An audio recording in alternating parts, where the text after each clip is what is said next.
What if nothing around you is real? Those next 7 theories refuse to take reality for granted. Before anything else, we have to start with the classic, Plato's cave.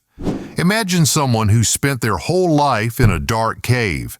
The only thing they can see is a flat wall where shadows dance.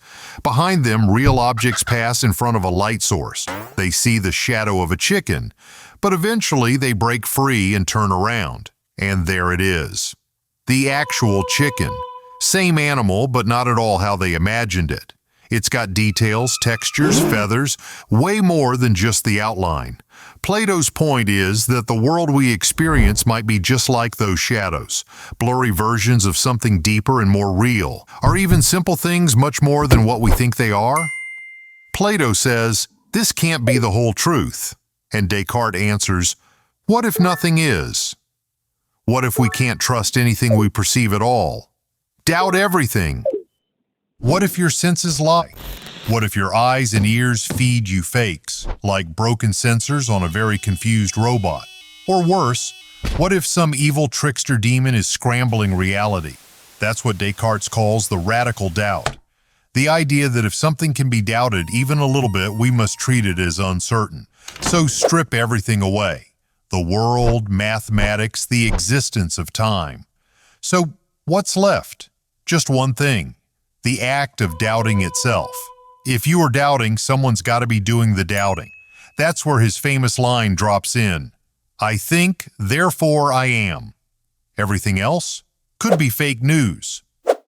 While Descartes doubted the world, idealism just kind of deletes it. Look at this apple. It's great, red, round, delicious, but if you close your eyes, boom, it disappears. This is because idealism says things only exist if they're being perceived. Okay, now that was a bit of a lie.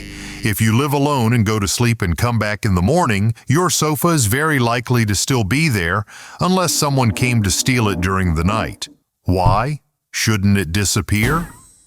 No, because God is always watching, and constant perception is constant existence. So is the world real? Sure, but only as long as somebody's looking. While idealism says reality depends on whether you perceive it or not, phenomenology says the reality depends on how you perceive it. The focus isn't on what the object is in reality, but how you experience it, with your senses, emotions, memory, and even your mood. An apple when you're hungry, it's beautiful. That same apple after a breakup, existential fruit sadness. There's no pure apple out there beyond all perception. Just layers of meaning and experience unfolding in your consciousness. So, is the world real? Yes, but only the way it is experienced. Phenomenology said, let's look at experience from the inside. Perspectivism kicks the door wider open and says, sure, but everyone's view is different. There's no single truth out there waiting to be discovered. Just a bunch of angles, like shards of a mirror. You see the world through your eyes, someone else through their own eyes. Even if you both look at the same apple, you're thinking snack. Some may be thinking poisoned Snow White drama, and someone else can be thinking of the apple-shaped candle that is on their coffee table. Truth is not absolute, it's perspective. For Nietzsche, insisting on one truth was like arguing over the best color. It's missing the point entirely. So, is the world real? Yes. But which version are you looking at? So if Nietzsche says, truth depends on where you stand, Dwangzi, a Taoist philosopher from ancient China, says, forget standing. What if you're not even sure you are you? He once dreamed he was a butterfly, flying around, flapping his wings, chill vibes. But when he woke up, he wasn't sure. Was he a man who dreamed he was a butterfly, or a butterfly dreaming he was a man? Zhuangzi's point. Reality might not just be perspectival, it might be entirely fluid. No hard line between dream and wake, self and other, even life and death. In this view, everything is in flux. What if it's not a dream at all? But what if we're inside a giant computer? Welcome to simulation theory, the idea that everything you see, feel, touch might be code. Maybe we're NPCs. Maybe the apple you eat is just high-res texture.